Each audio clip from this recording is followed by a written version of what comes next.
আমরা সবাই পড়ি, আমরা মনের প্রতি মুহূর্তে কোরআনের সবক রব্বুল আলামিন কোরআন আল কারীম দুনিয়াতে যে দেখে থেকে পড়ে কবরে মুনকার নাকিরের জবাব সে দিতে পারবে, এই ব্যাপারে সকল আইম্মা মুস্তাহিদিন একমত। কিন্তু যে ব্যক্তি দুনিয়ায় বেঁচে থাকা অবস্থায় মুসহাফ দেখে দেখে কোরআন পড়ার যোগ্যতা রাখে না, সে মুনকার নাকিরের প্রশ্নের জবাব দিতে পারবে না।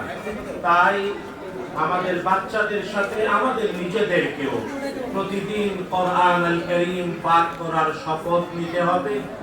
আরবি 29টি বর্ণ মিলিয়ে সুন্দর উচ্চারণে কাওয়ায়েদ সহ কোরআন আল কারীম পড়াটা ঈমানের দাবি, মুসলমানিত্বের দাবি। আর যারা হিফজ করতে পারে তারা তো সৌভাগ্যবান।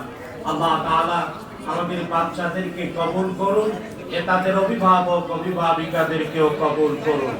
আমরা সবাই পড়ি, আমার সাথে সবাই পড়েন আউযু